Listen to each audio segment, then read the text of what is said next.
1933, over 6,000 prisoners were sent to a remote island in Siberia.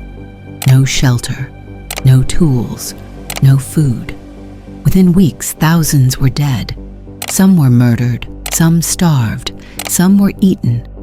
But out of that nightmare, one man came back alive, and what he revealed shocked the Soviet Union forever.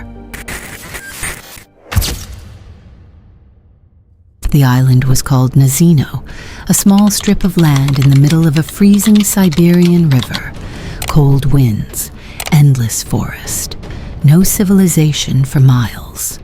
In May 1933, Soviet authorities loaded thousands of so-called undesirables onto trains. Their crime? Some didn't have internal passports. Some were petty criminals. Some were simply in the wrong place at the wrong time. They were told they were being relocated. They were lied to. When the barges arrived at Nazino Island, the prisoners stepped onto mud. That was it. No buildings, no tents, no tools, no weapons, no supplies. Just an empty island surrounded by freezing water. Guards stood on boats with rifles. Escape meant drowning. And then the guards left. The prisoners were alone. For the first few days, they were given small amounts of flour. But there was a problem. They had no ovens, no pots, no firewood.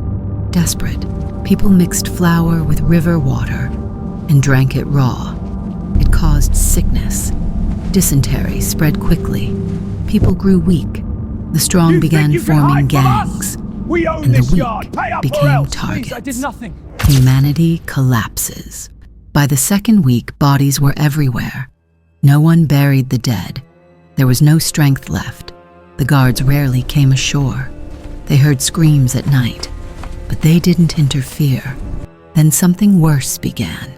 Witnesses later testified that prisoners started hunting each other, not out of cruelty, out of hunger.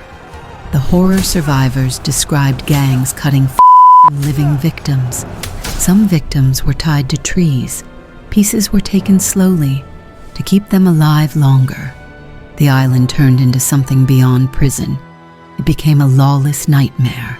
Out of 6,000 people, thousands died within weeks.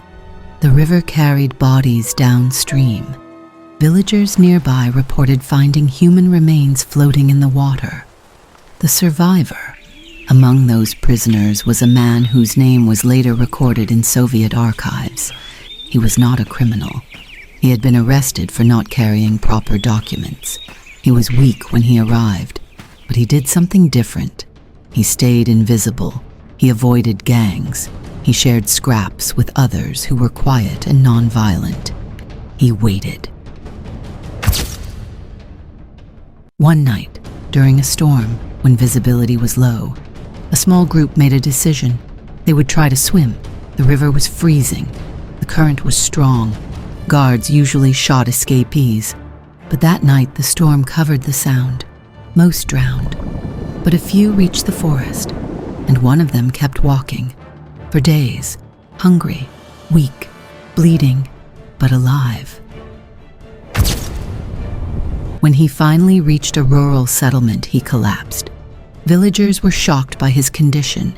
He told them about the island, about the starvation, about the violence, about the cannibalism. At first, no one believed him. It sounded impossible, too horrific to be real. But others slowly began arriving, broken, starving, traumatized, all telling the same story. The reports reached Moscow. An investigation was launched quietly.